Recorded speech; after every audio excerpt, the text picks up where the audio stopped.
Hello viewers, welcome to number 1 civil engineering channel of J and K civil halwa. आज हम बात करेंगे अखिल शर्मा से, जिन्होंने जेई पीडब्ल्यूडी में 11th रैंक, जेई जल शक्ति में इनका सिलेक्शन हुआ है और जेई जल शक्ति का रिटन भी ये निकाल चुके हैं। ऑब्वियसली तुक्का एक बार नहीं लगता। So today we will see how he was able to do it. So first of all Akhil, congratulation. Thank you. So Akhil, how are you feeling now इतने एग्जाम्स निकालने के बाद? इतने सारे एग्जाम्स निकालने के बाद, मतलब कि एग्जाम निकालने के बाद तो यही लगता है कि बहुत इजी था। अच्छा। और जो मेन चैलेंज होता है वो प्रिपरेशन में होता है। बिल्कुल सही बात कह रहे हैं आप। प्रिपरेशन में तो काफी एफर्ट्स आपके लगे होंगे। ऑब्वियसली तुक्का एक बार नहीं लगता, जैसे कि मैंने बोला है।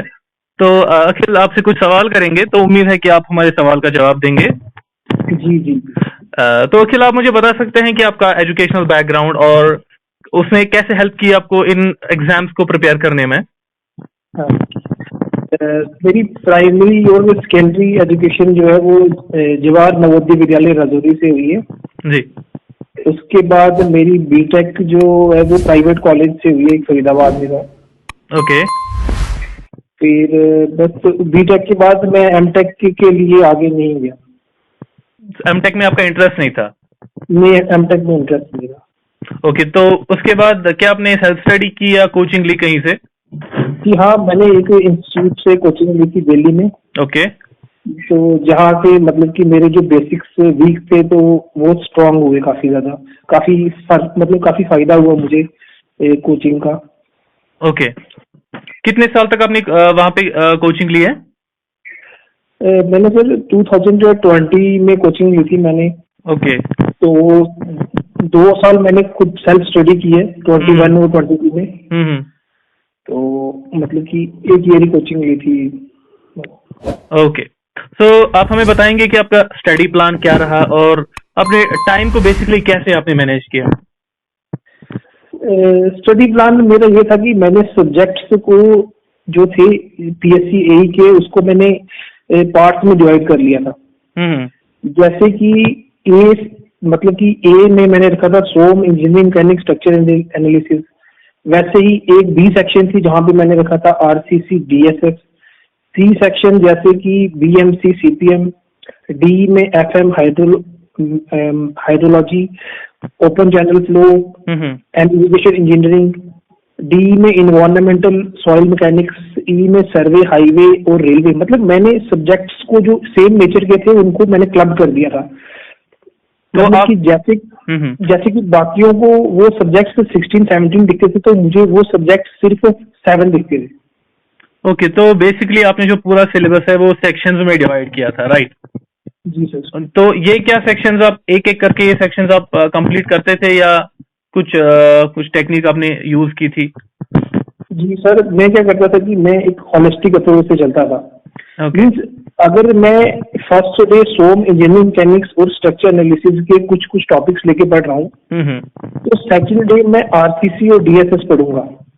वैसे ही थर्ड डे मैं बीएमसी, सीपीएम पढ़ूंगा, जिससे कि मेरे को हर एक सब्जेक्ट से टच रहता था।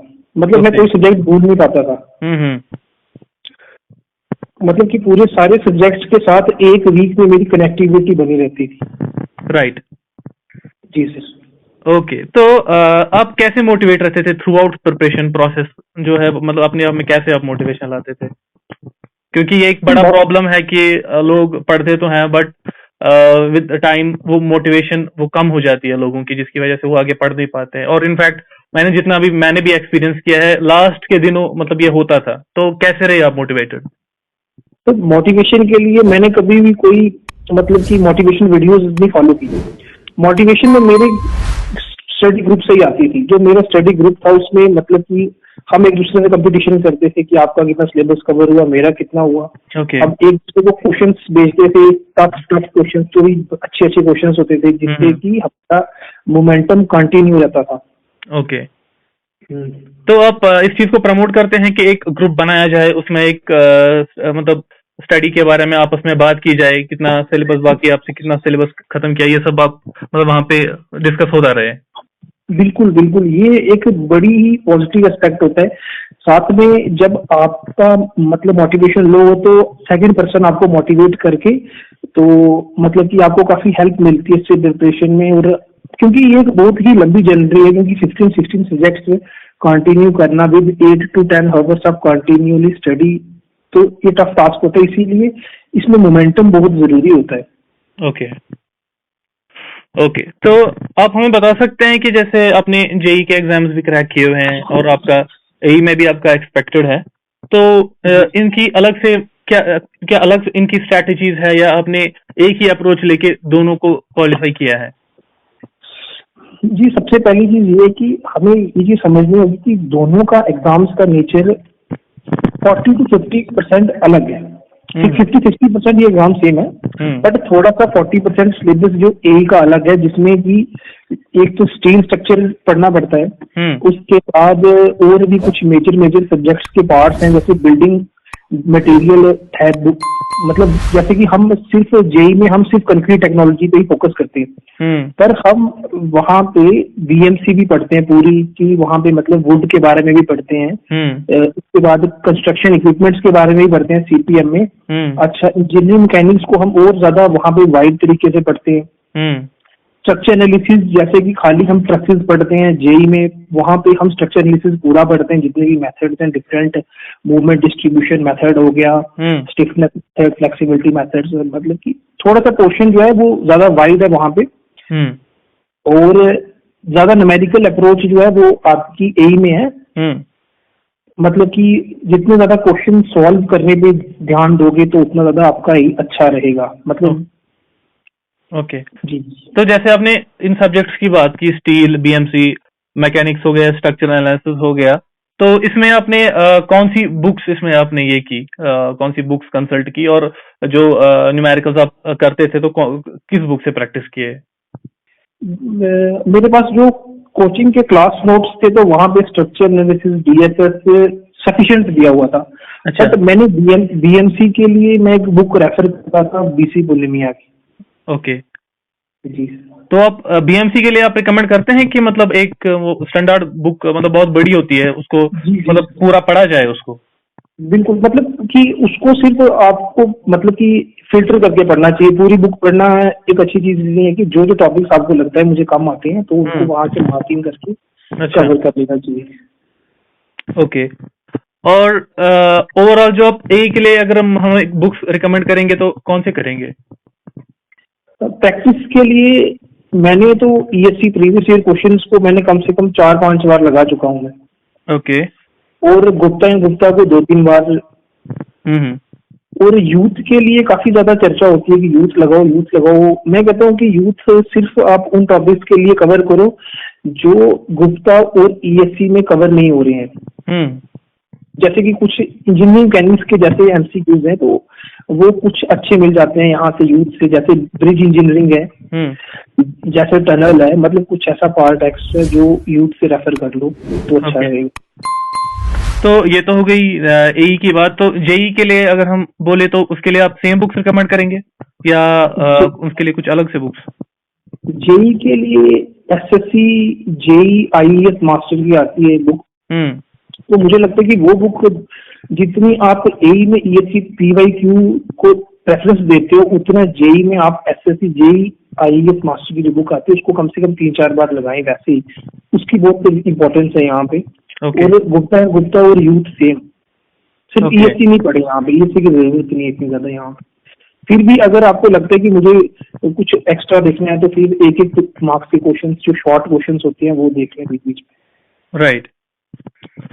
तो अखिल, हम बात करेंगे कि जैसे चैलेंजिंग टॉपिक्स जो अगर कहीं पे आते हैं तो आप उनको कैसे ओवरकम करते थे? जो आपको फॉर एग्जांपल समझ नहीं आया कोई टॉपिक, तो उसको कैसे, उस चीज को कैसे ओवरकम किया? जैसे होता क्या है कि हम पढ़ रहे हैं तो कुछ ऐसे टॉपिक्स होते हैं जो बहुत ही ज्यादा मुश्किल होते हैं, जो हमें एक बार में समझ नहीं आते हैं, तो उन टॉपिक्स को मैं मार्किंग करके रख लेता था कि इस टॉपिक की वजह से मेरे पूरा दिन ना वेस्ट हो जाए। तो उस टॉपिक को पहले तो मैं अपने फ्रेंड से डिस्कस करता था कि ये टॉपिक्स आपको अच्छी तरह से आता है नहीं आता है, तो डिस्कशन में अगर वो टॉपिक हम नहीं डिस्कस मतलब कि उसको भी नहीं आता है तो फिर मैं एक्स्ट्रा टाइम अपना रात को यूटिलाइज करके उस टॉपिक को कवर करता था, ना कि मैं पूरा दिन वेस्ट करता था उसको कवर करने में। जी ओके। जैसे हम आपकी जो जर्नी रही है, जैसे जहाँ से आपने प्रिपरेशन स्टार्ट की है, तो मे बी कोई एग्जाम ऐसा रहा हो जिसमें आपको सक्सेस ना मिली हो, तो उसमें आपने कैसे ओवरकम किया कि पहले सक्सेस ना मिली, उसके बाद आप लाइन बाय लाइन आपको सक्सेस मिलती रही, तो कैसे इस चीज को कैसे आपने ये किया, ओवरकम किया?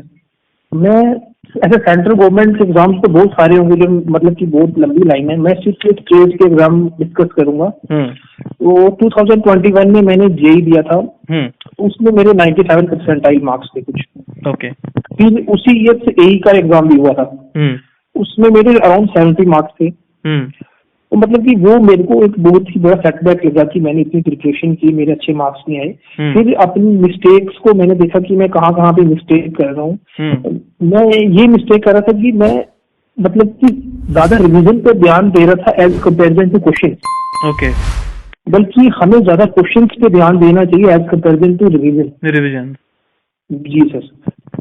ओके। फिर 2022 में मैंने जेई जल शक्ति दिया था, OMR वाला, जो शायद स्क्रैप हो गया था कुछ रीजंस की वजह से। तो मतलब कि वहां से भी मुझे थोड़ा सेटबैक लगा था कि इतनी अच्छी प्रिपरेशन से एग्जाम दिया, पर फिर वापस से दिसंबर में एग्जाम आया तो वो क्वालिफाई कर गया। फिर इस तरीके से सारे एग्जाम जितने भी आए अच्छी तरह से क्वालिफाई की। अखिल, टेस्ट सीरीज के बारे में आप क्या कहेंगे? टेस्ट सीरीज देनी चाहिए या नहीं देनी चाहिए? अगर देनी चाहिए तो कौन सी टेस्ट सीरीज आप रिकमेंड करते हो? टेस्ट सीरीज मेरे हिसाब से अगर आपकी प्रिपरेशन अच्छी है ना तो टेस्ट सीरीज दो, ये टेक्स्ट बुक की टेस्ट सीरीज दो, पर उसमें सिर्फ टेक्स्ट बुक में जो खुद क्वेश्चन बनाए होते हैं वो मत दो। अब जो स्टेट के एग्जाम्स हैं जैसे कि MPSC AE है, जैसे UPPSC AE है, जो स्टेट के एग्जाम्स आ चुके हैं, आप वो वाले पेपर दो, वो वाले पेपर देने चाहिए, क्योंकि उनसे बहुत बेनिफिट होता है, क्योंकि ये ट्रेंडिंग क्वेश्चंस और हॉटस्पॉट टॉपिक्स कवर करते हैं। तो हमारी स्टेट्स में भी फिर वही ट्रेंड फॉलो होता है, वैसे ही क्वेश्चंस, थोड़े बहुत सिमिलर क्वेश्चंस PSC डालती है, JKS भी वैसे ही क्वेश्चंस डालती है। ठीक है। तो अगर हम पूरे सिलेबस की तरफ बात करें तो आपको क्या लगता है कि कौन कौन से टॉपिक्स लीव करने चाहिए? आप अगर AE के सिलेबस की बात करें, JEE के सिलेबस की बात करें? तो सबसे पहली चीज है कि हर एक मतलब कि एस्पिरेंट के पास अपना सिलेबस जो है ना वो प्रिंट आउट फॉर्म में होना चाहिए। और वो हमें पूरा सिलेबस ऑन द टिप्स होना चाहिए। ऑन द टिप्स होना चाहिए।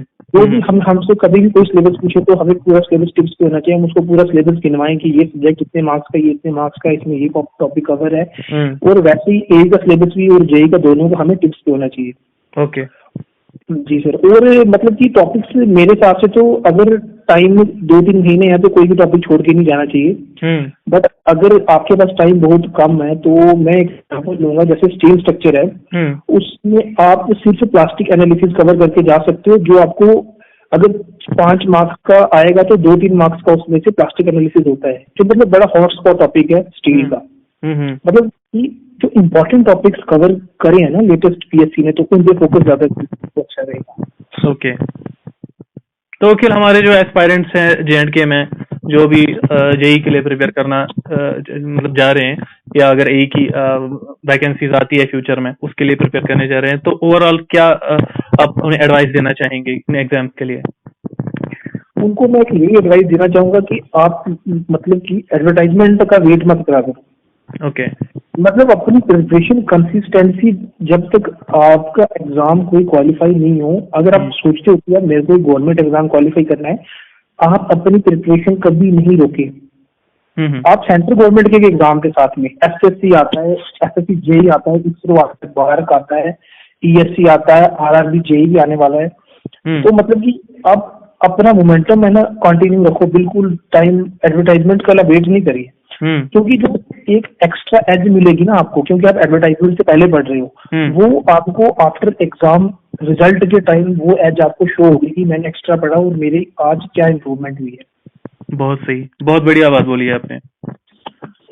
अखिल, जैसे कि आपने इंटरव्यू दिया हुआ है AE का, AE जल शक्ति का, तो इंटरव्यू एक्सपीरियंस आपकी रही है, तो कहाँ से आपने उसमें, अब थोड़ा सा बात करेंगे क्योंकि ये वीडियो तो बहुत बड़ा हो जाएगा अगर सिर्फ इंटरव्यू पे बात करेंगे, उसके लिए अलग से एक वीडियो बनाएंगे। बट इन शॉर्ट हमें बता दीजिए कि मतलब आपका क्या अप्रोच रहा था उसकी प्रिपरेशन में।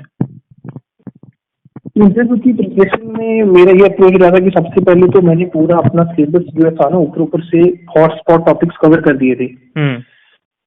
तो उसके बाद मोमेंट टेक का भी थोड़ा बहुत पार्ट पूछा जाता है, अगर वो आपको आता है तो अच्छी बात है, अगर नहीं आता है तो भी वहां पे पैनिक करने की कोई जरूरत नहीं है, क्योंकि उनको भी पता है कि एक पूरा टेक्निकल बैकग्राउंड से बच्चा आया तो इसको बस बेसिक नॉलेज होनी चाहिए। जैसे बेसिक हॉटस्पॉट टॉपिक्स हैं, जैसे अभी लेटेस्ट G20 समिट हुए श्रीनगर में, तो मतलब ऐसे जो हॉटस्पॉट टॉपिक है ना स्टेट के रिलेटेड और नेशन के रिलेटेड, ये थोड़े तो पता होने चाहिए।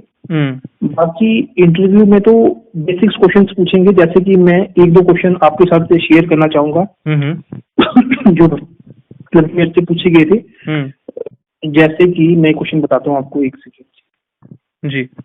जैसे मेरे से पूछा गया था कि फर्स्ट क्वेश्चन जो मुझे पीएससी के पैनल ने पूछा था कि name the different types of method used in soil mechanics. Okay, ये मेरा फर्स्ट क्वेश्चन था। तो वो पूरा टॉपिक उन्होंने मेरा सॉइल मैकेनिक्स की तरफ खींच लिया था, मतलब कि कोई भी एक टॉपिक पकड़ेंगे तो उसके अराउंड आपको रिवॉल्व करते हैं। ओके जी sir. Okay Akhil, I think इसके लिए एक अलग से एक वीडियो बनाएंगे फ्यूचर में इंशाल्लाह।